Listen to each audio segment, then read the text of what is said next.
औरतें जिनके पीछे पड़ गई ये तो जहन्नम में जा रही हैं औरतें। इनके लिए कौन है? पाकिस्तानी की नाटकों में काम करने वाली वो बेहुदा औरतें, इनको देखती हैं मुसलमान औरतें अपने मोबाइलों में। इनके यहाँ नाटक चलते हैं, इनके यहाँ सीरियल चलते हैं। औरतें सीरियल नाटक देख करके उन्होंने देखा जैसे कपड़े उसने पहने वैसे ही कपड़े इसने पहन लिए। अब बताइए आस्तीन खोलने का रिवाज ये कितना आम हो गया, यहाँ तक के कपड़े का। हालांकि इस्लाम ये कहता है अगर औरत को वुजू करना है वुजू और उसको ये अपनी आस्तीन खोलनी है, इस्लाम कहता है अगर वहां गैर मर्द उसे देख रहे हैं तो उसको चाहिए कि वुजू ना करे, वो बल तयम्मुम करके बल्कि नमाज पढ़ ले। यानी उसे इजाजत नहीं कि वुजू के लिए भी अपना हाथ खोले। औरत नमाज पढ़े तो जरा गौर तो करो, औरतें उधर चली गई नाटक वाली औरतों के लिए। जैसे नाटक वाली औरतें कपड़े पहनेंगी वैसे ये पहनेंगी। जैसे सीरियल की वो बेहयाएं, वो रक्कासाएं, वो बेहुदा बेशरम मुआशरे के धब्बा, वो बदतमीज औरतें जैसे कपड़े पहनेंगी वैसे ही मेरे यहाँ की शहजादियां पहनेंगी। नहीं नहीं मेरी बेटियां, कल तक पर्दे वालियों की कसम खाया करती थी दुनिया, आज पर्दे वालियां खत्म होती चली जा रही हैं। याद रखो जब माँ और बहन के अंदर से हया निकल जाएगी तो ना भाई हयादार रहेगा, ना बेटा हयादार रहेगा, ना बाप हयादार रहेगा। हया पहले घर में पनपती है, पहले माँ अपने दूध में अपने बेटे को हया पिलाती है, तब बेटा हुसैन बनता है। ऐसे क्या बात है। आप इस चीज को अपने जहन में रखें और इस बात को मेरी बड़ी गौर से सुन लें, मेरी अपनी बहनों को समझाएं। ये जो सीरियल की तरफ जा रही हैं, ये जो नाटकों की तरफ जा रही हैं, इनको समझाएं और इनको बताएं और इनको ये बात समझाएं कि इनके लिए जनाब सैयदा फातिमातुज़ ज़हरा की जात मशाल राह है। बेशक बेशक। आजकल मेरी बहनें, मेरी बेटियां इतनी गैर जिम्मेदार हो गई कि उनके बच्चे, उनकी बच्चियां, उनकी पोतियां, एक दादी अगर बिगड़े तो उसका खाली दादी नहीं बिगड़ती, वो जिसकी दादी है उसकी पोती, उसकी बेटी, यहां तक वो जिसकी नानी है उसकी बेटी और उसकी नवासी, ये सारा का सारा खानदान बिगड़ जाता है। जिसको भी दीन अल्लाह ने दिया, जिसको भी मिला आम लोगों में, वो उनको उनके घर से मिला। जिसका घर दीन नहीं दे पाया उसका बच्चा बड़ा पढ़ लिख गया मगर दीन उसको नहीं मिला। क्योंकि दीन की एक डेफिनेशन है, कुरान ये कहता है इन्नमा यख्शल्लाह मिन इबादिहिल उलमा, जो इल्म वाले हैं वो मुझसे डरते हैं। यानी जो डरता नहीं है वो पढ़ा लिखा तो हो सकता है मगर आलिम नहीं है। हमको तालीम कौन सी वाली चाहिए, ये भी बड़ी अहमियत की बात, ये अहमियत की हामिल है ये बात। और हमको तालीम मिलेगी कहां से? ये स्कूलों कॉलेजों में तो पढ़ाई हम पूरी करते हैं, असल तालीम तो माँ बाप अपने बच्चों को देते हैं। ठीक है, अब मेरी बात को सुनिए, अगर एक औरत की तब्दील होने से सिर्फ उस पे फर्क पड़ता तो इस्लाम औरतों पर इतना ध्यान नहीं देता। मगर मेरे नबी एक हफ्ते में 3 तकरीर करते हैं, उसमें एक तकरीर मर्दों के लिए करते हैं और 2 आपके बयान सिर्फ औरतों के लिए होते थे। औरतों के लिए इतना जरूरी था दीन। अब जरा तवज्जो करो, एक औरत, पहले लोग कहते थे रिश्ता बाद में देखेंगे, पहले नानी देखेंगे। अब बताइए, नानी नवासी से शादी करनी है बेटे की, नानी को देखो, नानी नेक होगी तो नवासी भी नेक होगी। बोलो ऐसा पहले रिवाज था कि नहीं था? अब तो खैर नहीं देखते, अब देखते हैं कहां नोट ज्यादा मिलेंगे, कहां पैसे ज्यादा मिलेंगे। अब तो लड़की जाहिल है, बदतमीज है, बेगैरत है, बेशरम है, सारे ऐप पैसे में ठुक गए, पैसे में ढक गए और बाद में उसी बहू का रोना, इधर रोया जा रहा है, उधर रोया जा रहा है। उससे कहा जा रहा है कि भाई कोई गाड़ी वाली बहू देखो, कोई कार देने वाली लड़की मिल जाए, मगर मियाँ कार वाली तो मिलेगी, मगर वो नहीं मिलेगी जो घर को चलाए, क्योंकि घर को चलाने वाली में और कार वाली में थोड़ा फर्क है। अब जरा तवज्जो करो, पहले लोग कहते थे कि नानी तक देखो, अगर नानी नेक होगी तो नवासी भी नेक होगी। ये बात बिल्कुल ठीक है। मेरे नबी पाक सल्लल्लाहु अलैहि वसल्लम ने जब पहली मर्तबा ये इकरा वाली आयत नाजिल हुई, यानी महबूब आप पढ़ें, आप मेरे महबूब आप पढ़ें। अब जरा गौर करो, 5 की 5 आयत हुजूर गारे हिरा से नीचे आए, आने के बाद अबू जहल को नहीं सुनाई, अबू सुफियान को नहीं सुनाई, न मक्के के किसी और इंसान को सुनाई, बल्कि 5 की 5 आयत अपनी बीबी और हम सब की मां सैयदा खतीजतुल कुबरा को सुनाई। मेरे नबी जानते थे कि मैं खतीजा को आज कुरान सुना रहा हूं, कल इसके यहां पर इसकी बेटी फातिमा आएगी तो ये अपनी बेटी फातिमा को कुरान सुनाएगी, और फिर फातिमा अपने बेटे हुसैन को कुरान सुनाएगी, और हुसैन करबला के मैदान में नेज़े पे चढ़ के कुरान सुनाएगा, मां से बेटे के अंदर जाएगा और फिर बेटी से बेटे। सुभान अल्लाह। नारे तकबीर, नारे रिसालत, नारे रिसालत, उलमाए अहले सुन्नत। ये मौलाना आमिर साहब, जैसा कि मुफ्ती साहब ने कहा, नेक इंसान है। ये हमारे शायर इस्लाम शफीक रजा साहब। अब मेरी तरफ तवज्जो करो, जरा गौर करो, पहले क्या देखते थे लोग, क्या देखते थे? नानी। बोल के तो सुनो यार, क्या देखो? अगर ठीक है नानी तो अच्छी चलेगी कहानी, अगर नानी खराब है इसका मतलब पहले को अपने बच्चों की आखिरत की फिक्र थी। अब लोग कहते हैं नानी देखो, मैंने कहा इस्लाम भी कहता है नानी देखो, नानी इस्लाम दिखाता है। नानी को देखना है तो मक्के की उस खतीजतुल कुबरा को देखो कि जिसने अपना सब कुछ नबी के नाम पे लुटाकर, अपने आप सब कुछ लुटाकर फाके किए। नानी देखनी है तो मक्के की खतीजतुल कुबरा देखो, और अगर माँ देखनी है तो मदीने की सैयदा फातिमा ज़हरा देखो, और अगर नवासी देखनी है तो ज़ैनब की, करबला की ज़ैनब कुबरा देखो। वाह अल्लाह, सुभान अल्लाह। इस्लाम कहता है, तवज्जो करो, थोड़ी देर बैठे रहो, इंशाल्लाह और समझ में आ जाएगी बात। आप जब मेरे लोग इंटरनेट पे तकरीर सुनते हैं तो कहते हैं इतनी जोर से ये मौलाना क्यों बोलते हैं, बातें तो ठीक करते हैं मगर जोर से क्यों बोलते हैं। मैं कह लगा हम जिस महफिल में तकरीर करते हैं वहां हल्के कोई बोलता है उसे मानते ही नहीं है लोग, वरना हमें क्या जरूरत है भाई अपने आप को इतनी अजियत में डालने की। मगर ये तो डिमांड के ऊपर मामला है। जैसा हमारे बुजुर्गों ने ये रास्ते हमवार किए हैं उसी पे हम चलना पड़ रहा है। जैसे हमारे बुजुर्ग खुतबा जोर जोर से बोल के तकरीरें करते थे, हमको भी करनी पड़ रही हैं। थोड़ी बहुत हमने बदली हैं अपने हिसाब से, मगर ज्यादा नहीं बदल पाए। थोड़ा सा उनका है, थोड़ा सा हमारा है। तो जो है कि नहीं, पुरानी यादगार भी इसमें है। अब मैं आपसे अर्ज कर रहा हूं कि माए नेक तो बच्चे माए तो करती हैं अपने बच्चों को आबाद। अब आप बताओ, ये बच्चे रोए, भैंस का बच्चा नहीं रोता, बकरी का बच्चा नहीं रोता, पैदा होती ही अम्मी को पहचान लेता है, दूध पीने चला जाता है अम्मी के पास, जाता है कि नहीं जाता है। मगर इंसान का बच्चा रोता है, क्यों? उसको प्यार चाहिए। इको कम करो भाई, इको तवज्जो करो। और ये मेरी जो बहनें हैं इंशाल्लाह समझ जाएंगी मेरी बात को जो मैं कह रहा हूं। ये जरा गौर से सुनना। इको कम करें भाई, बस इसका आवाज साफ करें, इको कम कर दें, बहुत अच्छा माइक है आपका। अब मेरी बात सुनिए आप, इसका मतलब यह है कि बच्चा अपनी मां को तलब कर रहा है।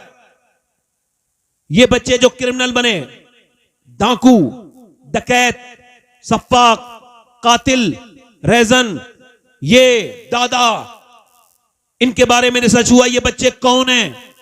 क्या ये वो बच्चे हैं जो रोते रहते थे और इनके मां बाप इनको उठाते नहीं थे गोद में, तो इनको प्यार मिला नहीं। तो ये प्यार अब लोगों को, अब कोई कहता है डाकू रहम करो, वो कि ये क्या होता है, मेरे अब्बा ने नहीं किया। बच्चा रोता है, जब वो सिसके तो उसे जरूर गले लगाओ। अगर मां उस पे जुल्म, मगर अगर मां उस पे गुस्सा कर रही है तो बाप को चाहिए कि प्यार दे। और अगर बाप गुस्सा कर रहा है तो चाहिए कि मां को प्यार दे, वरना अगर वो ऐसे ही रोते रोते सो गया तो उसके दिल में ये बात जुल्म की तरह बैठ जाती है और उसके अंदर ये बात जुल्म के साथ पैदा हो जाती है। इसको मैं नहीं कह रहा हूं, इसको रिसर्च करने वाले इसको मुहक्किक कहते हैं। अब मेरी बात पे गौर कीजिए, बच्चा रोया, बच्चा अपनी मां का कुर्ब चाहता था, मगर मां ने मोबाइल उठा के सीधा सा फार्मूला दे दिया। अब बच्चे ने मोबाइल लिया, लग तो गया मोबाइल में, मगर इसके जो असरात मेरी बहनों ने समझे भी नहीं थे वो भी होने लगे। अब देखो, अभी जो बच्चे पैदा हुए हैं, जब ये 10 साल के 15 साल के हों, ये अपने मां बाप को पहचानेंगे तक नहीं। लिख लेना मेरी बात को। चूंकि बच्चे, ये जो औरतें अपने बच्चों को रोने पर मोबाइल देती हैं, ये मोबाइल नहीं दे रही हैं।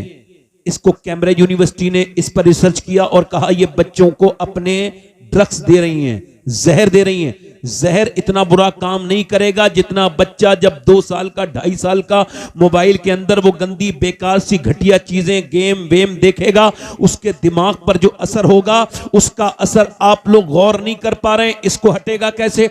अम्मी अब्बा तो खुद मोबाइल नहीं छोड़ रहे हैं, बाप शाम को आता है अपने बाप अपने मोबाइल में लग जाता है। अरे तेरे पास अल्लाह ने ये बच्चे दिए, औलाद दिए, इससे खेल, ये मोबाइल तो जगह जगह मिल जाएंगे। जिनके पास औलाद नहीं है उनसे पूछ, अच्छा जिनके औलाद है उनसे पूछ। जब बच्चे अब बाप आता है घर में और जब बाप घुसता है तो बाप को जब बाप अब्बा अब्बा या पापा पापा कह के बच्चे जब अपने बाप से चिपटते हैं, चाहे कितना भी थकावा हो, कितना भी टेंशन में हो, अपने बच्चों का प्यार देख के बच्चे बाप सब कुछ भूल जाता है। मगर तूने तो यहां भी आके यूट्यूब चलाया, यहां भी इंस्टाग्राम चलाया, तूने तो यहां भी तू बच्चों को समझा ही नहीं। ना तू समझा, ना तेरी वो जाहिल बीबी समझी, उसने पूरे दिन अपने बच्चों पर ध्यान नहीं दिया, वो भी मोबाइल चलाती रही, तू भी। अभी कुछ दिनों पहले क्या हुआ कि यहां पर कर्नाटका में अपने बच्चे, एक बच्चा पागल हो गया, मुसलमान बच्चा था। जब वो पागल हो गया उसका डॉक्टर ने चेकअप किया तो वो उससे पूछा तेरी बाप कहां है, तेरा बाप कहां है और तेरी मां कहां है? कहने लगा मेरा मोबाइल के अंदर बाप है, इस गेम के अंदर,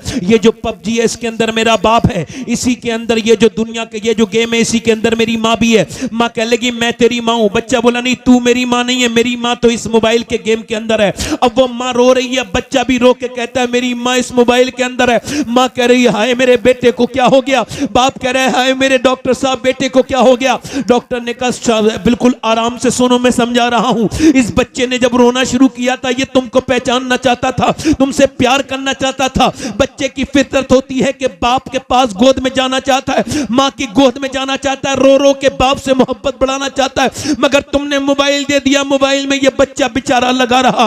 अब इसको क्या खबर थी, मोबाइल गेम देखते देखते इसका मोबाइल दिमाग खराब हो गया।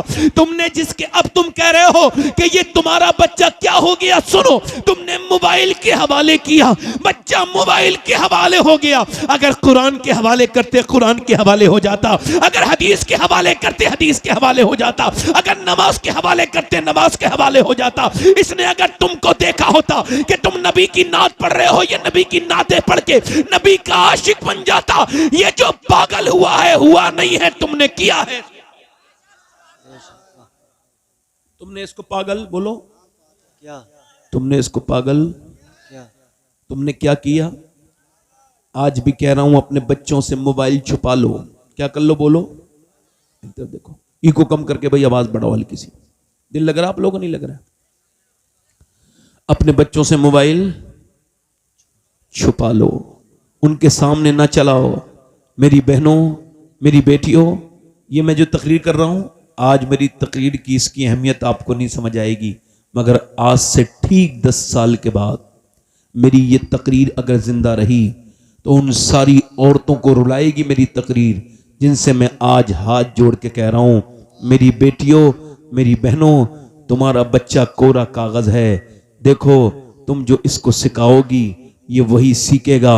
याद रखो, जब बच्चा अपने बोलना शुरू हो तो इमाम गजाली ने लिखा है, जब बोलना शुरू हो तो आपने देखा होगा मौलाना, हाफिज, कारी, अल्लामा, ये सब अपने माँ बाप के फरमाबरदार होते हैं। कभी देखा नहीं हुआ कोई हाफिज?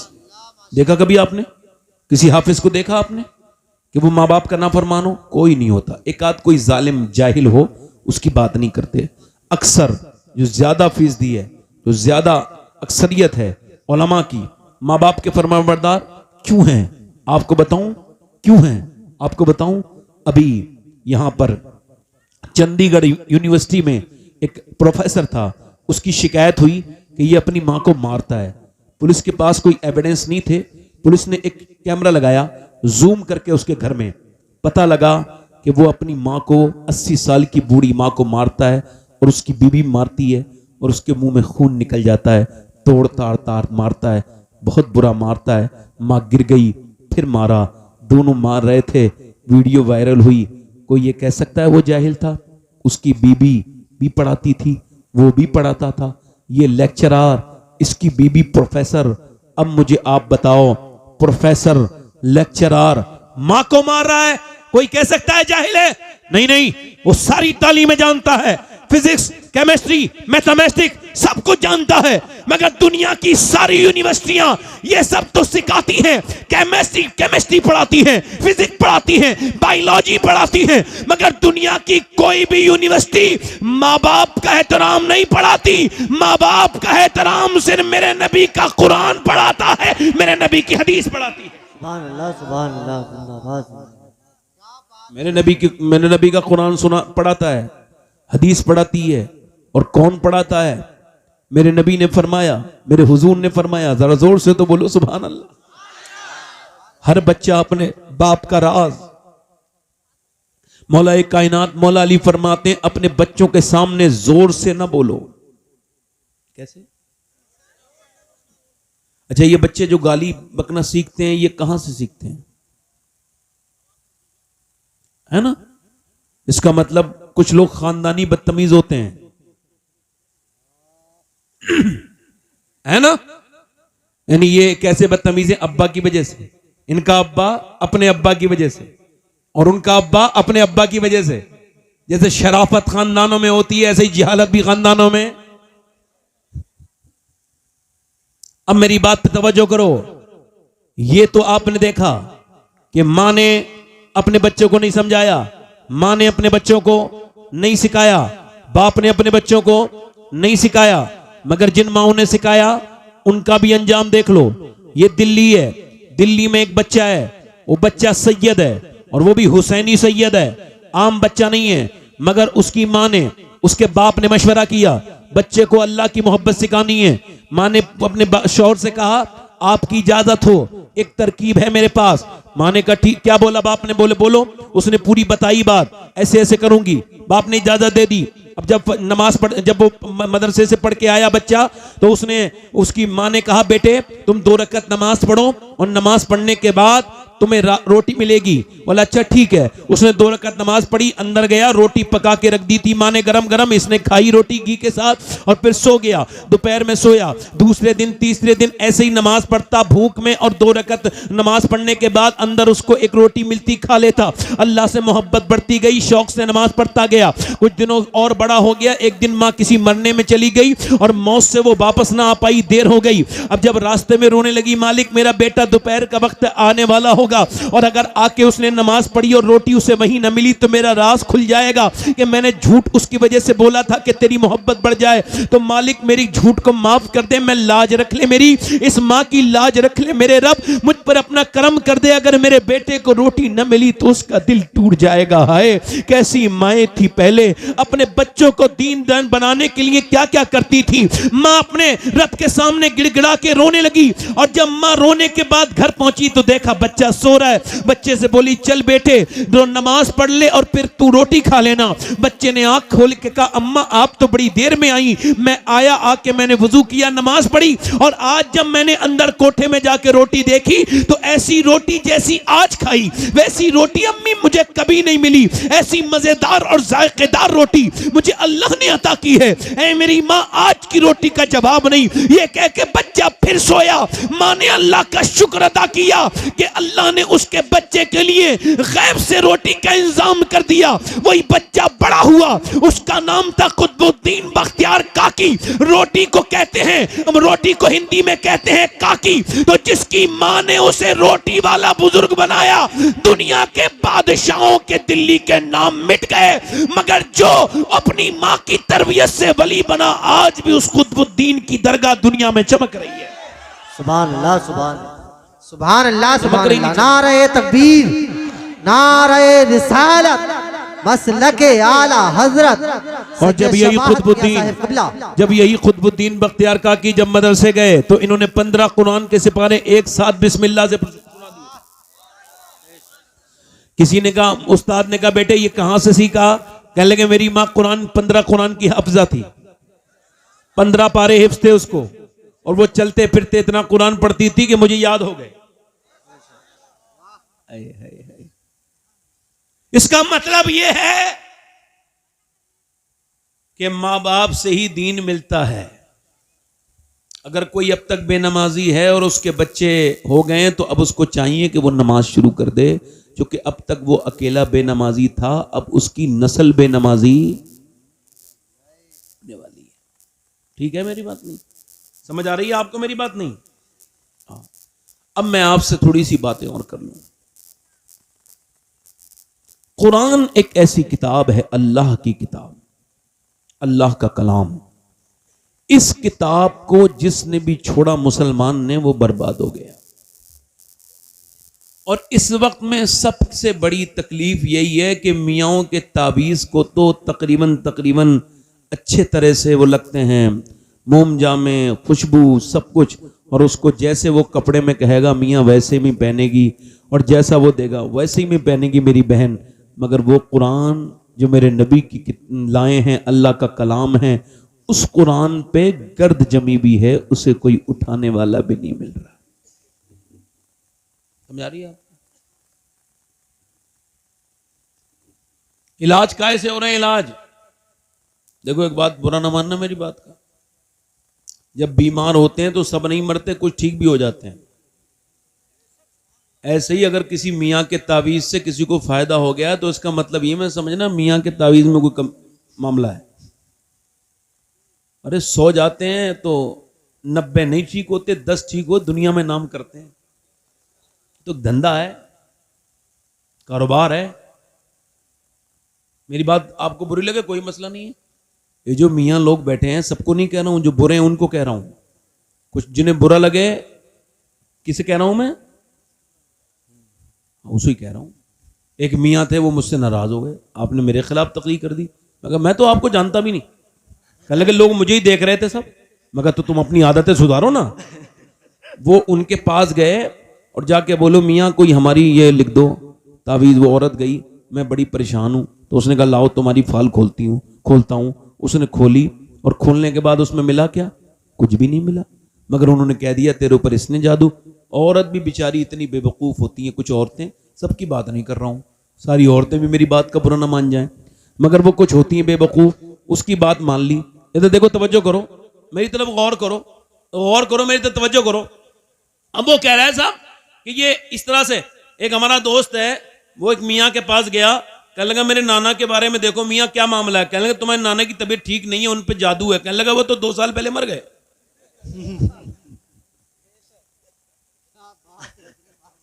इतना बड़ा फ्रॉड चल रहा है। और हमें कुरान ने यह कहा, अल्लाह फरमाता है वनुनज़्ज़िलु मिनल कुरान मा हुवा शिफ़ाउन व रहमतुल लिल मुमिनीन।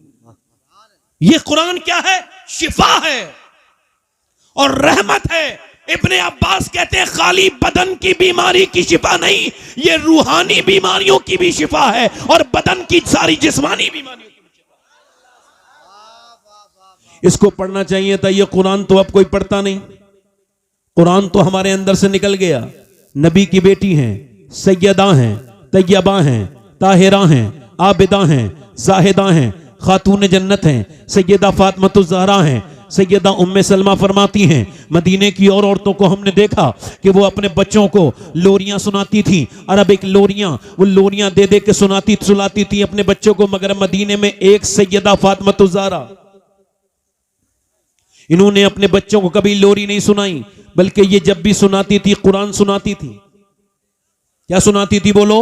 ये कुरान सुनाती थी, कुरान की तिलावत सुनाती थी। इमाम हसन को कुरान की तिलावत सुना रही है, इमाम हुसैन को ये कुरान की तिलावत सुना रही हैं। अब ये जब चक्की चला रही हैं तब भी कुरान की तिलावत सुना रही हैं। अच्छा दो गौर करो, जरा तवज्जो करो। मौलाए कायनात मौला अली मुश्किल कुशा रज़ी अल्लाह तआला अन्हु एक दिन सैयदा खातून जन्नत के पास आए, आके बोले फातिमा ये बताओ, आप जरा ये बताइए, मैं ऐसा कुरान पढ़ता हूं कि एक मैं अपना पांव रखता हूं, जरा तवज्जो करना। मेरी बात तवज्जो आपको समझ आ रही है? थोड़ी देर और बोलूं या खत्म कर दूं? दिल लग रहा आप लोगों को? नहीं लग रहा? लग रहा है, लग रहा है। मैं वैसे आपसे पूछता रहूंगा ताकि आपको तकलीफ ना हो मेरी वजह से। मैं घड़ी भी देख रहा हूं कि ज्यादा लंबे मेरी तकरीर भी ना हो जाए। अब मैं अर्ज कर रहा हूं आपसे, सैयदा उम्मे सलमा फरमाती हैं और औरतें अपने बच्चों को लोरियां सुनाती थी, मगर फातिमा ने कभी लोरी नहीं, हमेशा कुरान सुनाया।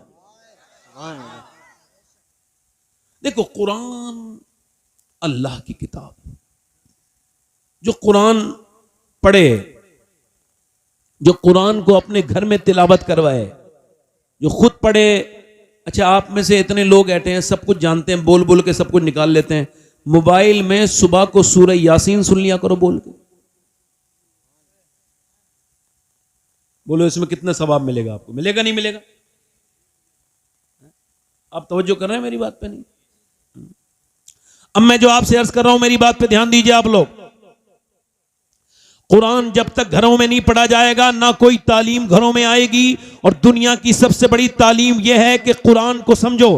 पूरी दुनिया की तालीमें हासिल कर ले बंदा और कुरान वो ना समझे तो जाहिल है। अब जरा तवज्जो करो, मेरी बात पे गौर करो। एक बंदा है, वो मक्के में है, उसकी उम्र तकरीबन 24 साल के नजदीक है, हाथ में उसके तलवार नंगी है और वो कह रहा है मैं इस्लाम को मिटाने के लिए जा रहा हूं, पैगंबरे इस्लाम को कत्ल कर दूंगा। उसके पड़ोस में एक आदमी आया और पड़ोस में आके बोला बताओ तुम कहां जा रहे हो? कहा इस्लाम को खत्म करने। कहा इस्लाम तो तुम्हारे घर में ही घुस गया। मतलब जो इस्लाम को खत्म करता है इस्लाम उसके घर में। कहा तेरे घर में इस्लाम, तेरी बहन इस्लाम ले आई और उमर तुम कहते हो इस्लाम को मिटा दोगे, इस्लाम तो तुम्हारे बहनोई के दिल में घुस गया। उमर फारूक आजम रज़ी अल्लाह तआला अन्हु बोले हालत कुफ्र में है उस वक्त तक। कहने लगे ऐसा हो नहीं सकता, का जा चेक कर लो अपनी बहन के घर। जब बहन के घर की तरफ गए तो कुरान की आवाज आ रही थी, कोई कुरान पढ़ने वाला कुरान पढ़ रहा था। उमर ने जाकर के दरवाजे पे आवाज दी, बहनोई ने दरवाजा खोला और जैसे ही दरवाजा खोला बहन इन्होंने कहा तुमने क्या इस्लाम कबूल किया है? कहा एक जोर से घूसा मुक्का मुंह पे मारा, बहनोई जमीन पे गिर गए। उमर फारूक आजम रज़ी अल्लाह तआला अन्हु ने फिर और मुक्के पे दर पे 1 2 3 4 इतने मुक्के मारे कि बहनोई का मुंह पूरा फट गया, बिल्कुल मौत के नजदीक चला गया बहनोई। तो बहन आगे बढ़ के बोली क्या मुझे बेवा करेगा? क्या मैं तेरी सगी बहन नहीं हूं? तो फिर बहनोई को जोड़ के जन्नाटेदार हाथ अपनी बहन के मुंह पे मारा, जन्नाटेदार हाथ मारा है, बहन जमीन पे गिर गई और घूंसे मारे और बहन के मारता गया, यहां तक के इतना मारा उमर फारूक आजम ने के मुंह में से खून निकलने लगा और बहन बिल्कुल निढाल होकर जमीन पे गिर गई। जब देखा कि ये उठ नहीं रही है तो फिर बहन से बोले बता इस्लाम छोड़ेगी? तो बहन शेरनी की तरह उठ के पलटी और बोली उमर तू जिस खत्ताब का बेटा है मैं उस खत्ताब की बेटी हूं। तूने जिस मां का दूध पिया है मैंने भी उसी मां का दूध पिया है। मैं अपनी जान तो दे सकती हूं मगर मुस्तफा का दिया हुआ ईमान नहीं दे सकती। मुस्तफा का दिया हुआ ईमान, जल्दी बोलो, मुस्तफा का दिया हुआ ईमान नहीं दे सकती। उमर बोले ये इतनी हिम्मत तुझे कहां से आ गई? कह लगी ये हिम्मत मुझे कुरान से आई है। कहां से आई है बोलो, जल्दी बोलो, कहां से आई? हाँ कहां चले भैया? बैठ जाओ यार, बैठ के सुन लो थोड़ी देर, हम भी थोड़ी देर सुना रहे हैं भाई आपको। रात तो आपने काफी कर दी, 1 बज गया, थोड़ी देर और बोल लूं भाई? अच्छा, आने जाने वाले लोगों से पहले कहा था चले जाओ, बीच में से कहा था ना भाई, और किसी साहब को जाना हो चले जाओ। ऐसे दिल नहीं लगता भाई, मैं बड़ा वैसा इंसान हूं बेकार सा। 10 बार कोई उठेगा, 10 बार मेरी तकरीर खराब होगी।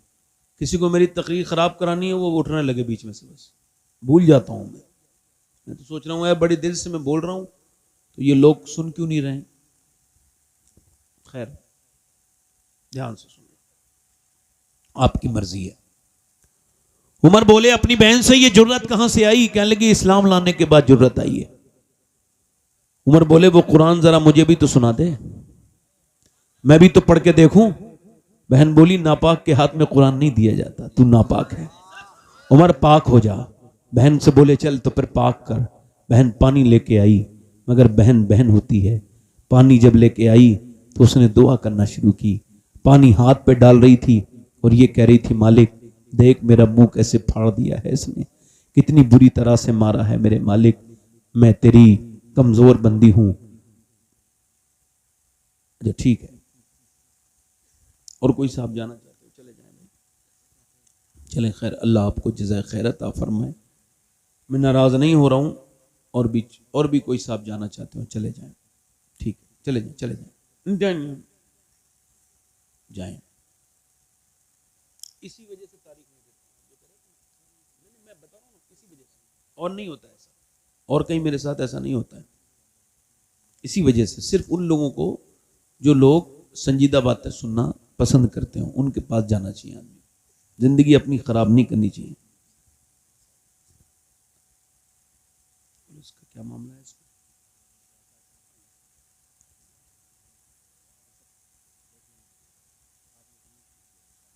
चलिए खैर, अब इंशाल्लाह फिर कभी आएंगे, चूंकि तकलीफ बता रहे हैं शफीक भाई।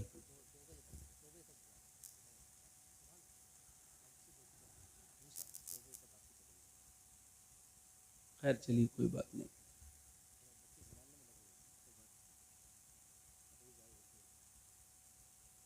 अब कोई और संभालने वाला हो तो वो भी चला जाए भाई, बीच में फिर कोई संभालने वाला हालात को बिगाड़ दे यहाँ पे, फिर ख़राब हो जाएगा। असल में मेरी तबीयत लग नहीं रही है भाई, मैं आपको बता रहा हूँ माजरत के साथ, तकरीर में इस तरह से कर नहीं पाऊँगा। और कोई साहब हैं उनसे गुजारिश करता हूँ कि वो संभालने, नहीं आप ना करें, जो संभालने वाले हैं वो चले जाएं, बस यहाँ वो हो जाएं जो फारिग लोग बैठे हों, फालतू जिनका कोई काम ना हो वो बैठे रहें आराम से। बाकी जितने ज़रूरी किस्म के लोग हैं वो चले जाएं यहाँ से। दुरूद शरीफ एक मरतबा और पढ़ लीजिए।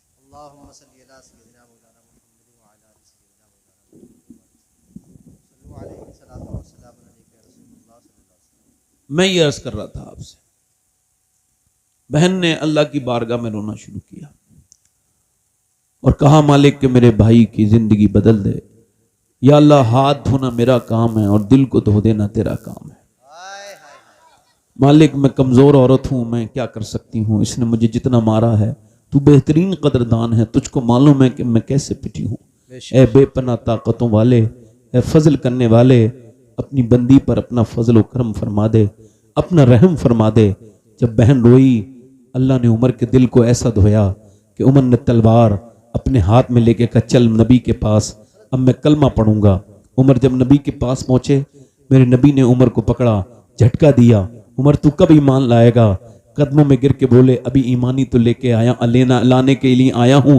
या रसूल अल्लाह, मुझे आप ऐसा करें कि कलमा पढ़ाएं और मुसलमान कर दें। उमर इस्लाम लेकर के आए और फिर उमर ने इस्लाम ऐसा समझा कि आधी दुनिया में 10 साल के अंदर उमर ने ऐसा इस्लाम फैलाया कि दुनिया में लोग बहुत पैदा हुए, मगर अगर एक उमर और पैदा हो जाता तो व्हाइट हाउस में खड़े होकर के बराक हुसैन ओबामा ने कहा था 2004 में, अगर दुनिया में एक उमर और पैदा हो जाता तो पूरी दुनिया में सिवाय इस्लाम के कोई नहीं होता।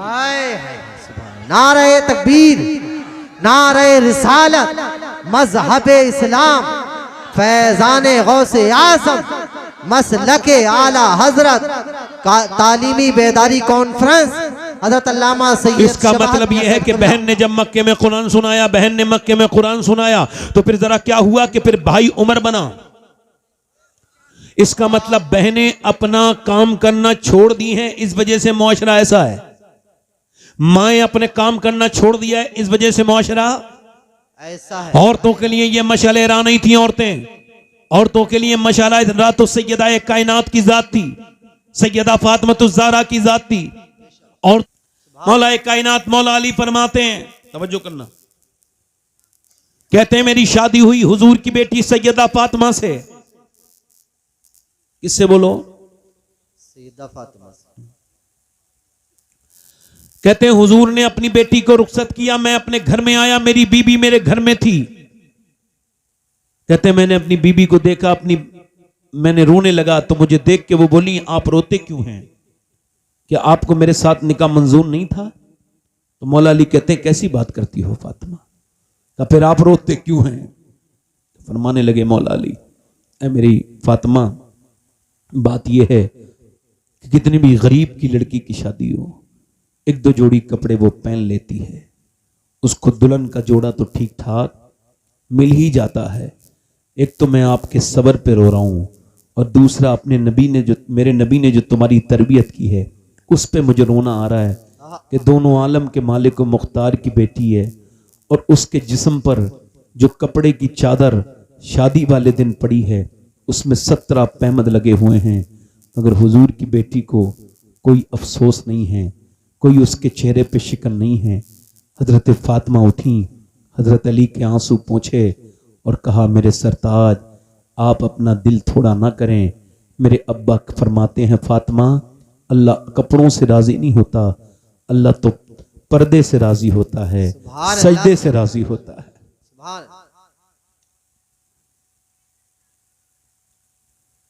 अब बताइए आप, न कोई बेटी अब गरीब की लेने के लिए तैयार है, और न कोई अपने बाप अपनी बेटी की शादी में कम खर्चा करने पे मजबूर है बेचारा, उसको भी खर्चा करना पड़ता है। क्या करें, मुआशरा ऐसा है।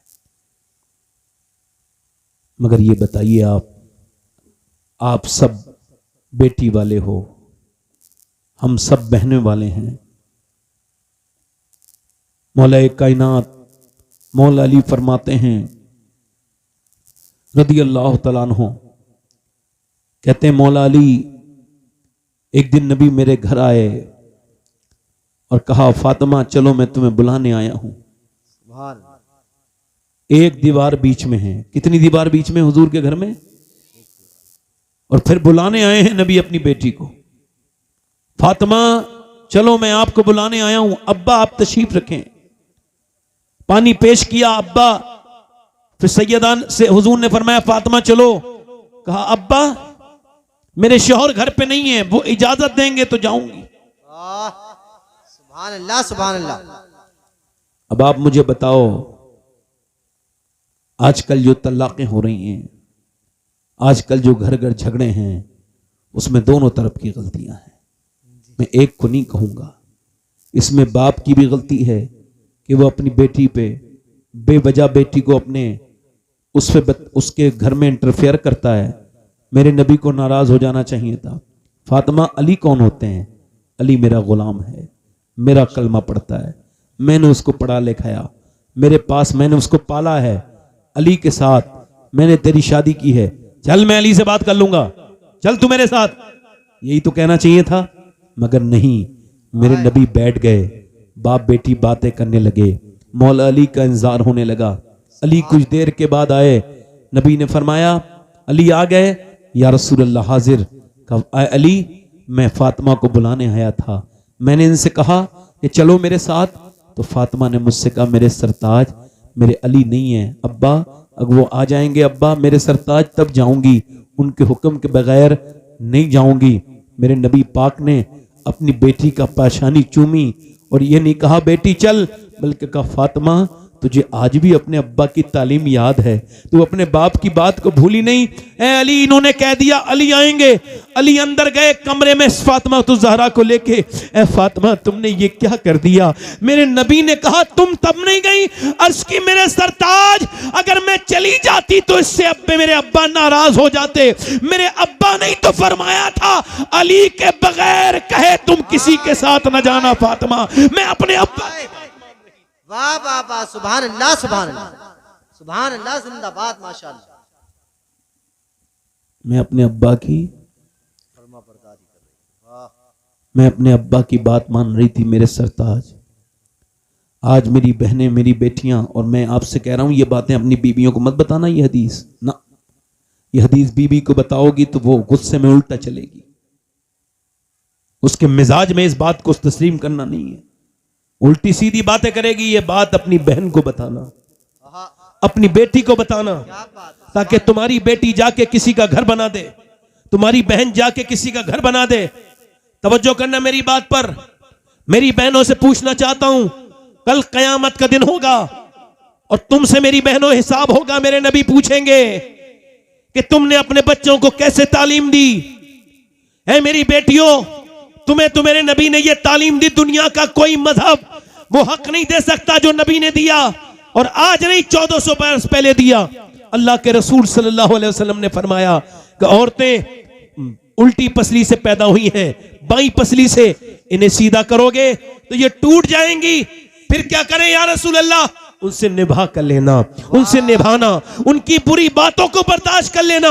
पूरी दुनिया का कौन कहता है कि बुरी बातों को बर्दाश्त करना? मेरे नबी ने फरमाया बर्दाश्त करना। और जो अपनी बीबी की सख्ती पर बर्दाश्त करेगा, अल्लाह उसे कयामत के दिन अय्यूब अलैहिस्सलाम के साथ उठाएगा, उनके सब्र का बदला अता करेगा। मेरे दोस्त, मेरी बहन, मैं तुझसे कहता हूं, बता तुझे किसने ये हक दिए थे मेरे नबी के अलावा?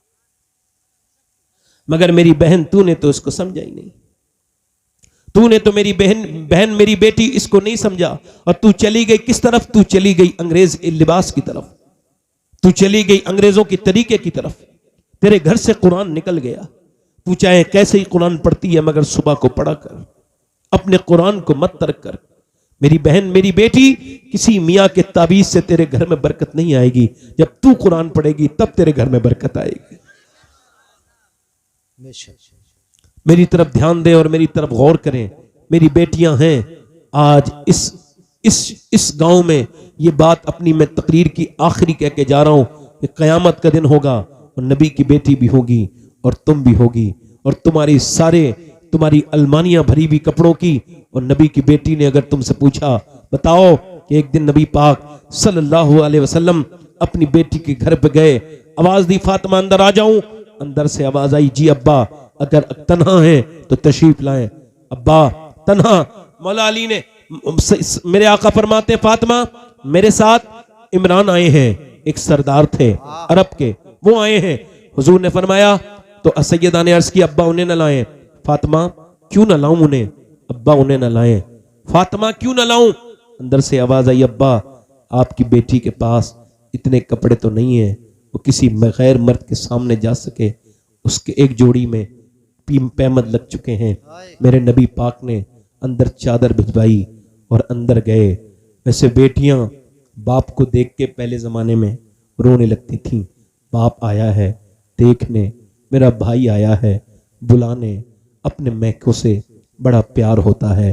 बेटियों को कभी भूलती नहीं, मरते मर जाती हैं मगर मैके को नहीं भूलती।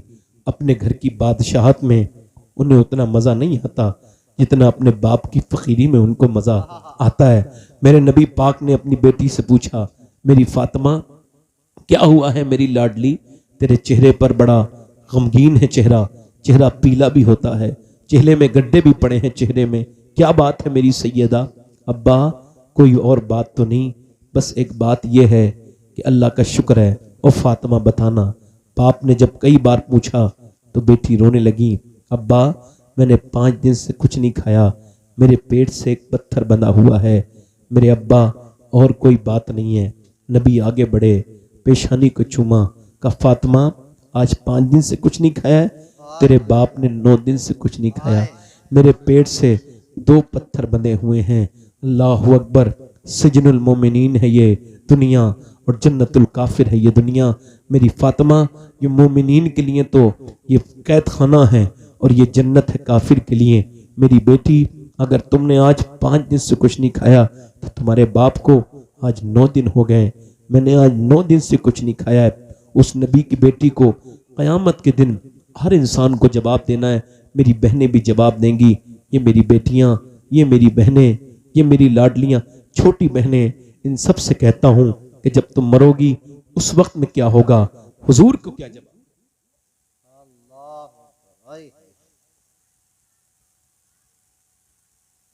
मेरे हिसाब से हुजूर की जब बात हो रही हो तो दूसरी बात नहीं होनी चाहिए, है ना।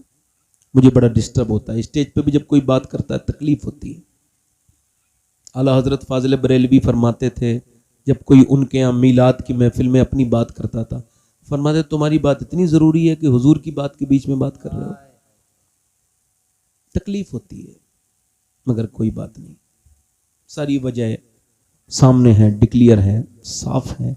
मेरी बहनों से ये गुजारिश ही करना चाहता था कि मेरी बेटियों, मेरी बहनों, अपनी ज़िंदगियों में तब्दीली लेकर के आओ। हुजूर की बेटी को भी मुँह दिखाना है, उस सैयदा खतीजा को भी मुँह दिखाना है जिसने इस इस्लाम को पाल के यहाँ कर दिया, जिसने सबसे पहले भी कलमा पढ़ा। और उस खतीजतुल कुबरा की ज़िंदगी को गौर करो, जिसने पूरी दुनिया को ये बताया, पूरी दुनिया को ये बताया कि इस्लाम जो आगे बढ़ा है उसमें खाली मर्दों का हाथ नहीं, सबसे पहले उस खतीजतुल कुबरा का हाथ है, जो मक्के की नहीं पूरे अरब की सबसे मालदार औरत थी। मैं मक्के की बात नहीं कर रहा हूं, पूरे अरब की सबसे मालदार औरत, मगर उसने सब कुछ दीन के नाम पे दे दिया, सब कुछ नबी के नाम पे लुटा दिया। जब उनका इंतकाल हुआ तो मेरे नबी की वो बीबी सैयदा खतीजा, उनका विसाल हुआ तो उनके विसाल की वजह थी भूख, वो फाके की वजह से दुनिया से गई। औरतें जब बेदान होंगी तो मुआशरे में तब्दीलियां आएंगी। मेरी बहनें अगर आज ही कुरान पढ़ना शुरू करेंगी, कल को उनके बच्चों के अंदर तब्दीलियां आएंगी। सुभान अल्लाह। और अपने भाइयों से भी मैं गुजारिश करता हूं कि अपने बच्चों को लेकर के आओ, उनको खुदा के वास्ते कुरान पढ़ाओ, उनको फिर नबी पाक सल्लल्लाहु अलैहि वसल्लम का फरमान पढ़ाओ। अपने बच्चों को हुजूर से मोहब्बत करना सिखाओ, नबी से मोहब्बत करना सिखाओ। अगर नबी से मोहब्बत करना आप लोग नहीं सिखाओगे तो याद रखो फिर कोई फायदा नहीं। हुजूर से मोहब्बत है कि मोहम्मद से वफा तूने तो हम तेरे हैं, ये जहां चीज है क्या लौह कलम तेरे हैं। होना ये फूल तो बुलबुल का तरन्नुम भी ना हो, होना ये साकी तो फिर मैं भी ना हो, तुम भी ना हो, बज़्म तौहीद भी ना हो, मैं भी ना हो, तुम भी ना हो। आला फरमाते हैं वो जो न थे तो कुछ न था, और वो जो ना हो तो कुछ ना हो। जान है वो जहान की, जान है तो जहान है। बेशक बेशक, सुभान अल्लाह। आपको अपने नबी से मोहब्बत करनी है। और आखिरी बातें मेरी जो अब मेरी आखिरी तकरीर को पहुंच रही हैं, आपसे यही कहूंगा मेरे दोस्तों कि अपने बच्चों को खुदा के वास्ते जल्दी से दीन सिखाओ। उनके सामने गाने ना गाओ, उनके सामने नाच गाने की बातें ना करो, उनके सामने मोबाइल पे कोई गंदा तस्वीर ना देखो। तुम जैसा देखोगे वो भी वही देखेंगे। तुम उनको मना नहीं कर सकते हो। अगर आप खुद गाना देखते हो तो बच्चों को कभी मना नहीं कर पाओगे, और अगर खुद गाना नहीं देखोगे तो बच्चे तुम्हें देख के गाना बदल देंगे। मेरे अब्बा गाना ना देखते हैं, क्योंकि बच्चे वो नहीं करते जो आप कहते हैं, बच्चे वही करते हैं जो आप करते हैं। आप नमाज पढ़ेंगे नहीं तो आपका मुंह कैसे मुंह से कहेंगे नमाज पढ़ो? वो कहेंगे अब्बा आप तो खुद नहीं पढ़ते, हमसे क्या कह रहे हो? मगर अगर वो आप नमाज पढ़ेंगे तो इंशाल्लाह वो खुद ही पढ़ना शुरू हो जाएंगे, आपको उनसे कहना भी नहीं पड़ेगा। ये अपनी जिंदगी में तब्दीली लेकर के आइए, यही तब्दीलियों से माहौल बनता है। तकरीरें तो हजार होती रहे, फिर भी अगर इंसान के जहन पे ये बात ना बैठे तो फिर उसको क्या फायदा होगा? ये बात मैं आपसे अर्ज करता हूं मेरे दोस्तों और मेरी बहनों और मेरे भाइयों, छोटे बच्चों, सबसे कह रहा हूं अपने रब से डरना शुरू करो। मुआशरे में ऐसे हालात है दुनिया में कि दुनिया इस्लाम को मिटाना चाहती है, मगर मुसलमानों की आंखें नहीं खुल रही हैं। वो अपने तरफ हैं, उनकी अपना एक माइंड सेट है। मैं ये नहीं कह रहा आप दुनिया को बदलो, खुद बदल जाओ, अपने अंदर तब्दीली लाओ। सुभान अल्लाह, सुभान अल्लाह। बस देखो तुम्हारे गौसुल आजम शेख अब्दुल कादिर जीलानी के पास एक आदमी आया, लगा कोई नसीहत फरमाए मेरे लिए, तो आपने फरमाया तुम्हारे बाप मर गए, कहाँ? दादा भी मर गए होंगे, कहाँ? कहते फिर जिसका बाप दादा दोनों ही मर गए हों उनको मैं क्या नसीहत करूं? बाप दादे मर गए, वो तेरे लिए नसीहत नहीं थे? सबसे बड़ी सुन्नत जो नमाज में है, अल्लाह के सामने रोना है, उसके सामने रोया करो, उससे तौबा किया करो, उसके सामने आप झुक जाया करो। मौत करीब आ रही है, हमने कितनों को मरते हुए देखा, आपने कितनों को मरते देखा। मेरे आका फरमाते हैं अगर कोई ये चाहता है कयामत के दिन शोहदा के साथ उठे तो वो दिन में 20 बार मौत को याद किया करे। कितनी बार बोलो? वो मौत को याद करेगा। मौत को याद करे बगैर इंसान नेक नहीं बन सकता। नेक बनने के लिए अपनी मौत को याद करना पड़ेगा कि कैसे मौतें होती हैं। पहले तो नॉर्मल मौतें होती थी, अब तो किसी को देखो पोस्टमार्टम होता है, किसी का कुछ होता है। आप देखते नहीं, 5 जाते हैं, 4 बाहर आ जाते हैं, 1 अंदर रह जाता है। आला हजरत फरमाते हैं, हाय गाफिल वो क्या जगह है जहां 5 जाते हैं, 4 फिरते हैं, 4 अंदर हैं, 5वां उन्होंने मुर्दा ले लिया। अब नीचे वो बिल्कुल बैठक में 2 अंदर हैं, उन्होंने ले लिया तीसरे को, 2 ने पहले जनाजे से लिया और उसके बाद 2 को दे दिया। अब वो 2 उसको अंदर रख के 4 बाहर निकल गए। अल्लाह फरमाते हैं, हाय गाफिल ये क्या जगह है जहां 5 जाते हैं, 4 फिरते हैं, मगर 4 हमेशा नहीं फिरेंगे। आज तुम फिर रहे हो, कल तुम्हें कोई अंदर कब्र में डाल के फिर फिरेगा। मैंने न जाने कितने लोगों को कब्र के अंदर रखा है, मगर मैं अपनी बात कर रहा हूं, मैंने भी लोगों के चेहरे नहीं देखे कि उनके कब्ले की तरफ हों। अक्सर के मुंह सीधे रहते हैं, मजबूती के साथ इधर करो तब भी नहीं होते, मगर कुछ 2-3 लोग ऐसे भी देखे जिनको कब्र में रखते ही उनका चेहरा बिल्कुल जो है वो किबले की तरफ हो गया। हज़रत बायज़ीद बस्तामी के पास एक कफन चोर आया, आके बोला, हुजूर मुझे तौबा करनी है, मेरे गुनाह बहुत बड़े हैं। आपने फरमाया, कितने बड़े तेरे गुनाह हैं? कहा, हुजूर मेरे गुनाह बहुत बड़ा है, मैं कफन चोरी करता हूं, कि अल्लाह मुझे माफ कर देगा? कहा कर देगा। उसने तौबा की। आपने उससे पूछा कि आखिर ये बता तूने कितने कफन चुराए होंगे? कि तकरीबन 1000। का कितनों के मुंह तूने देखे होंगे किबले की तरफ? रो के बोला, हुजूर यही तो बात तौबा की तरफ की है मुझे, मैंने तकरीबन 1000 लोगों के कफन निकाले, मगर सिर्फ 2-3 लोगों के चेहरे मैंने किबले की तरफ देखे, बाकियों के मुड़े हुए देखे थे, ऐठे हुए मुड़े हुए। कहा पता है मुरीदों से फरमाया बायज़ीद बस्तामी ने क्यों? मालूम है, जब उनके मुंह किबले की तरफ लोग करके चले गए तो फरिश्तों से अल्लाह ने फरमाया, इनके चेहरे मेरी तरफ से मोड़ दो। जब ये जीते जी मेरी तरफ मुंह कर नहीं करते थे, तो मरने के बाद ये कौन होते हैं अपना चेहरा किबले की तरफ को सोने वाले? ओ मेरे दोस्त, ये मेरा ना तो तकरीर मजाक है, ना मैं किसी इसी तरह की बात मैं आपसे कर रहा हूं, बस यही आपसे कह रहा हूं कि देखो तुम्हारे हमारे बाप दुनिया से चले गए, मैं और आप भी मौत की तरफ हैं, करीब करीब मौत आती चली जा रही, मगर हमारे दिल चुके गंदे हो गए, हमको इसकी परवाह नहीं। मेरे नबी फरमाते हैं, जब कब्र में दफन करके लोग लौटते हैं तो फरिश्ते, वो जो मुर्दा है वो कहता है, हाय कहां गए मेरे दोस्तों, हाय कहां गए मेरे भाई, अरे कहां लौट रहे हो मेरे अजीजों, मेरे बेटों, मेरे दोस्तों, कहां लौट के जा रहे हो? मगर कोई पलट के नहीं देखता। मेरे आका फरमाते हैं, अगर उस मुर्दे की आवाज में इतना दर्द होता है, इतना दर्द से वो देखता है कि पहले जब उसके ऊपर तख्ते रखे गए, फिर उसके ऊपर मिट्टी रखी गई, है कितने अंधेरे में मेरे और आपके रिश्तेदार सो गए, और कितने लोग मरेंगे जो तौबा करेंगे हम? बोलो, और कितने जनाजे उठेंगे? बोलिए, बताइए, और कितने शोर उठेंगे तो आप और मैं तौबा करेंगे? के अंदर वो अंधेरी कब्र में जब उठता है तो कहता है, मेरा दोस्त कहां जा रहे हैं, मेरे भाई, मेरे बेटे कहां जा रहे हैं, मेरे बच्चे, मेरे दोस्तों? मुर्दा जब कहता है तो वो आवाज आती है, वो कहते हैं कोई आवाज नहीं सुनता। हुजूर फरमाते हैं, अगर सुन लेना जिंदा तो वो अपनी जिंदगियों पे रोएंगे, इसके मुर्दा होने पे नहीं रोएंगे, इसकी मौत पे नहीं, अपनी जिंदगियों पे रोकर वो जंगलों में चले जाएंगे उसकी आवाज सुन करके। इतनी सख्त आवाज होती है। मुसलमान के लिए दुनिया कुछ नहीं है, ये तो उसके लिए कैद खाना थी, मगर इसने इसको सब कुछ अपना बना रखा है। ओ मेरे दोस्त, मेरे भाई, मैं आपसे ही अर्ज कर रहा हूं, कितने मर गए और कितने जमीन कैसे कैसे कैसे कैसे ताकतवर मर गए, और हम भी तब मर के चले जाएंगे। आओ अपने रब से कब तक, आखिर कौन से दिन होगा जो मुसलमान तौबा करेंगे? मेरे नबी पाक के गुलामों सुनो, अपने रब से आज तौबा कर लो, अभी तौबा कर लो, इसी वक्त तौबा कर लो। आज अगर तौबा कर ली तो बिल्कुल काम आसान है। कब्र में जाओ तो सबके दिल में मोहब्बत लेके न जाओ, कब्र में कोई नहीं मिलेगा आपको, ना बाप कोई नहीं मिलेगा, सिर्फ मेरे नबी का जलवागरी होगी कब्र के अंदर।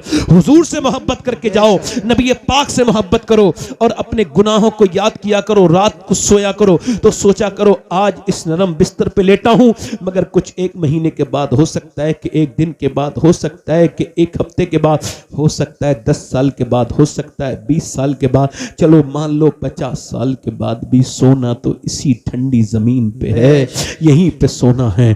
बादशाहों भी वहीं सो गए, और वहीं पे अमीर भी सोए, गरीब भी वहीं सोए। मेरे दोस्तों, मेरे भाइयों, अपने रब से डरा करो, अपने रब से तौबा किया करो।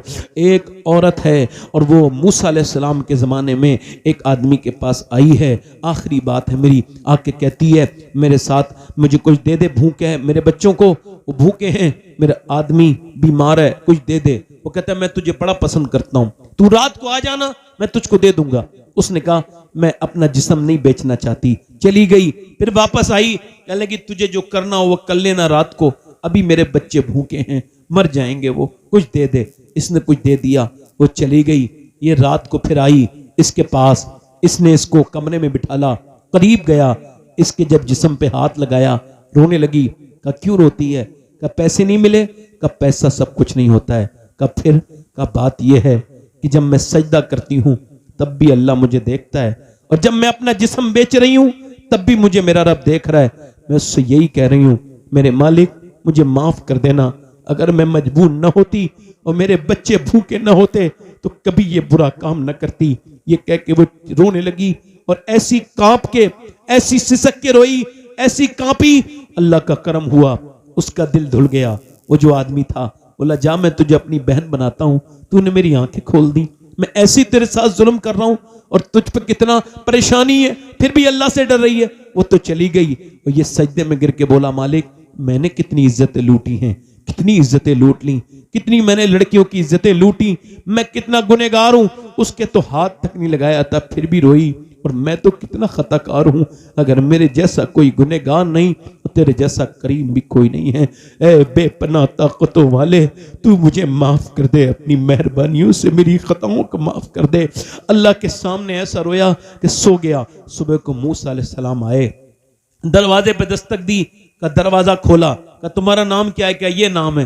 का अल्लाह ने तुझे सलाम भेजा है। का सुनो मैं मूसा हूं, अल्लाह का नबी, अल्लाह ने तुझे सलाम। का देख लो, चेक कर लो, ये तो मेरा घर है, मैं तो इस इलाके का सबसे पापी हूं, सबसे गुनहगार हूं, मैंने सिवाय गंदे कामों के जिंदगी में कुछ नहीं किया। मूसा ने कहा कोई नेकी की है? हाँ, रात एक लड़की को छोड़ दिया था अल्लाह के खौफ से। मूसा ने कहा अल्लाह ने फरमाया मेरे बंदे से कहना वो जो रात को रोया था ना उसके आंसू अल्लाह ने कबूल कर लिए, उसके आंसू कबूल हो गए तेरे आंसुओं से। अल्लाह फरमाता है इंसान चाहे तू कितने भी गुनाह किए हो तूने, मगर सच्चे दिल से आ और इतना रो ले कि तेरी आंख का आंसू गिर के तेरे गाल तक आ जाए, मैं सारे गुनाह तेरे माफ कर दूंगा। जब तुम और मैं मर जाते हैं ना तो कोई एक घंटा भी ज्यादा नहीं रखता, डरने लगते हैं, बहनें भी डरती हैं, भाई भी डरते हैं, जल्दी ले जाओ। माँ भी रोते रोते थक जाती है, सबको पता है कोई कब तक किसके लिए रोएगा, कोई किसी का दर्द नहीं बांटता, कोई किसी के साथ दफन नहीं होता, जल्दी जल्दी करते हैं। जब लोगों की लाशें पड़ी होती हैं, हम तो जिंदगी की बात कर रहा हूं मैं तो, एक आदमी की रीढ़ की हड्डी टूट गई, बेकार हो गया, डॉक्टरों ने मना कर दिया ठीक नहीं होगा। 1 साल गुजरा, पूरे घर का काम करता था, खर्चा चलाता था। 1 साल के बाद बाप ने कहा अपनी बीबी को तलाक दे दे। कहा क्यों? कहा अब तू बीबी के लायक नहीं, तेरे छोटे भाई के साथ शादी की जाएगी। जीते जी तलाक हुई, उसी की आंखों के सामने उसी की बीबी उसी के भाई की बीबी बनी।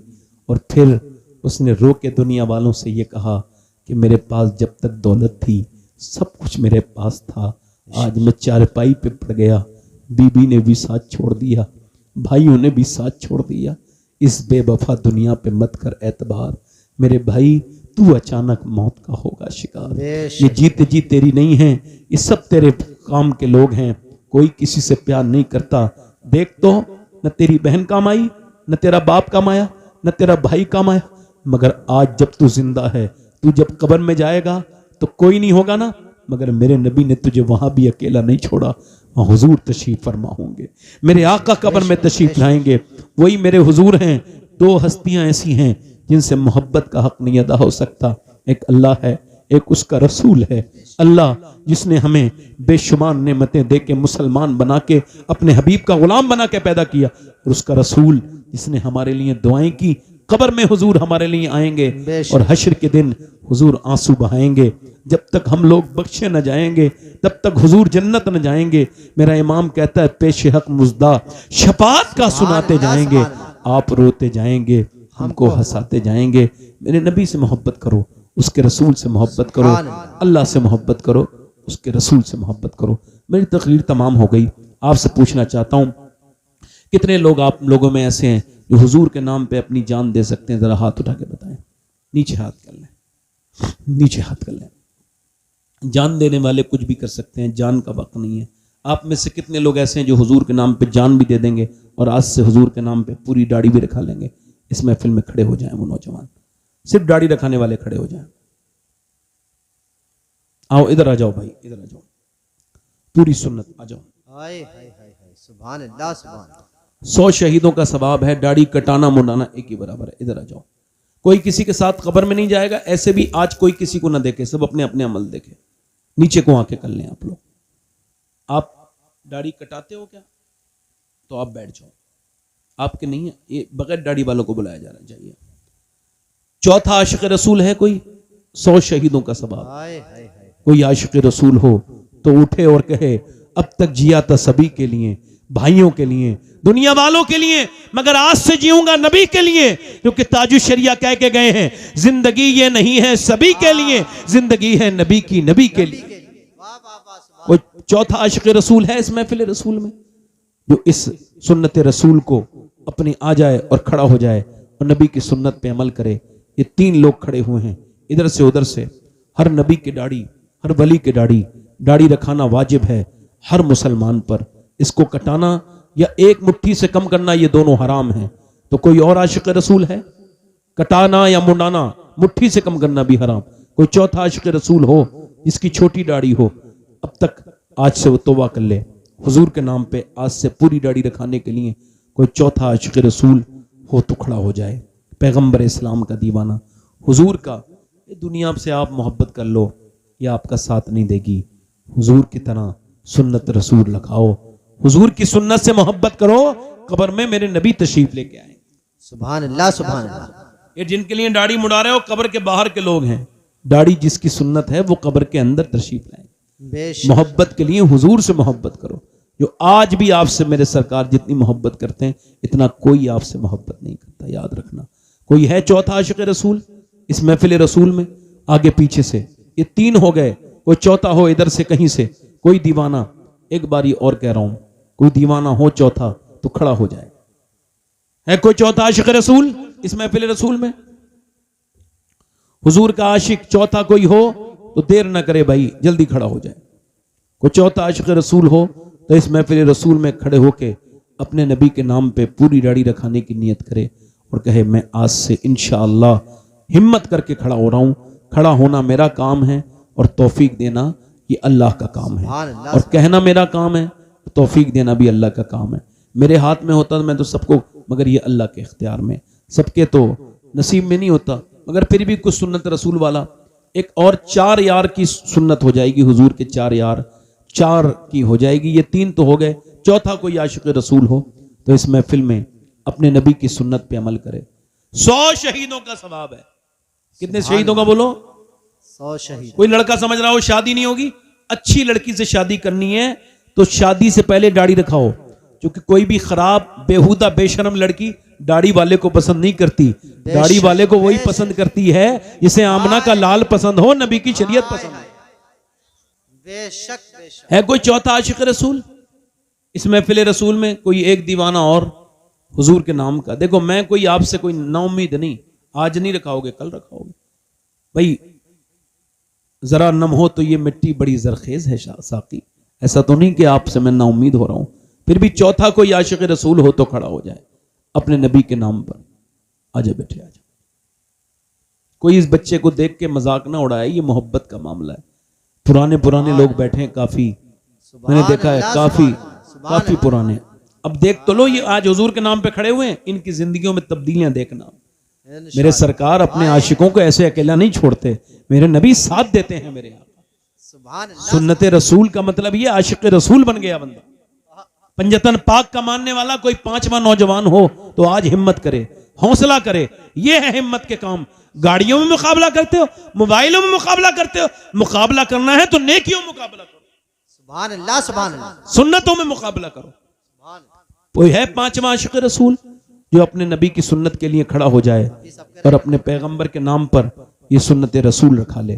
5वां कोई हो तो एक नौजवान कोई और आ जाए, पंजतन पाक का, ये देखो 5 पंजतन पाक के मानने वाले 5, तो वो 5वां कोई आए आशिक रसूल, चलो ठीक है, कोई बात नहीं, मैं आपसे ना उम्मीद नहीं, इंशाल्लाह फिर आप कभी रखाएंगे। काफ़ी वक्त हो गया मुझे बोलते हुए, मैंने कुछ लोगों को अगर तकलीफ पहुंचाई हो तो मैं आपसे माफ़ी चाहता हूँ मेरी बात की। आप वादा करो मेरे साथ, इंशाल्लाह आज के बाद पूरी दाढ़ी रखेगी इंशाल्लाह। बैठ जाओ, ये बड़े नेक बच्चे हैं, दुआ करो अल्लाह ताला इन्हें इस्तिकामत अता फरमाए। आमीन आमीन। माशाअल्लाह। ये कल और लगा के आज हमारे 8 हो गए। मैं गिनता हूँ अपने लोगों को, जितनी दाढ़ी रखवाता हूँ सबको गिनता हूँ और फिर मदीने में जाके सबका सलाम हुजूर की बारगाह में पेश करता हूँ।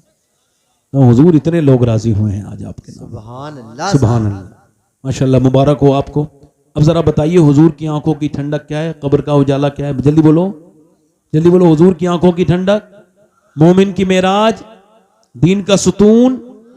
हुजूर ने फरमाया जो बेनमाजी है कयामत के दिन फिरौन के साथ खड़ा होगा, नमरूद के साथ खड़ा होगा। बेनमाजी जब मरेगा उसको इतनी प्यास लगेगी 7 समंदर का पानी पी ले फिर भी उसकी प्यास नहीं बुझेगी, जो अपने रब के सामने नहीं झुकता। हाथ उठा के बताओ इंशाल्लाह, नमाज पढ़ेंगे इंशाल्लाह, दोनों हाथ उठा के। अपनी बहन बेटी को पर्दे के लिए कहेंगे इंशाल्लाह, मसलके आला हदरत पे सख्ती से कायम रहेंगे इंशाल्लाह। इंशाअल्लाह। और अपने बच्चों को पढ़ाइए। यहाँ मदरसा है कोई, ये हमारे मौलाना आमिर साहब हैं, इनका आप साथ दीजिए। यहाँ एक ऐसा मदरसा बनाइए जिसमें इंग्लिश और हिंदी के साथ साथ सबसे बड़ी तालीम अरबी भी पढ़ाई जाए। अब वो स्कूल मत खोलिए जिसमें खाली अरबी हो। अब अपने मदरसों को अपडेट कीजिए ताकि असली तालीम भी हो। और नौजवानों, इस वक्त में अगर आप उम्मत के लिए कुछ कर सकते हो तो अपनी अच्छी कमाइयों से स्कूल छोटे से खोलो, मगर खोलो। और घरों में चाहे तालीम, एक छोटा सा स्कूल, अपने बच्चों को हुजूर के बारे में बताओ, नबी के बारे में बताओ। मैं बता रहा हूं आपको, बस हुजूर के बारे में आपका बच्चा समझ जाए, फिर उसकी तालीम सबसे अच्छी तालीम हो जाए। सुभान अल्लाह सुभान। किसको समझ जाए? आमना के लाल को। और वो ये समझ जाए कि मुझसे इतना प्यार कोई नहीं करता जितना मेरे हुजूर मुझसे करते हैं। कयामत के दिन अल्लाह आपको अपने नबी का दीदार अता फरमाए, आप सबको मदीने की हाजिरी अता करे। कोई मेरी बात बुरी लगी हो तो आप मुझे माफ़ कर दें हजरात, और मैं तौबा करता हूँ अस्तगफिरुल्लाह रब्बी मिन कुल्लि ज़म्बिन व अतूबु इलैह। पढ़ लीजिए ला इलाहा इल्लल्लाह मुहम्मदुर रसूलुल्लाह।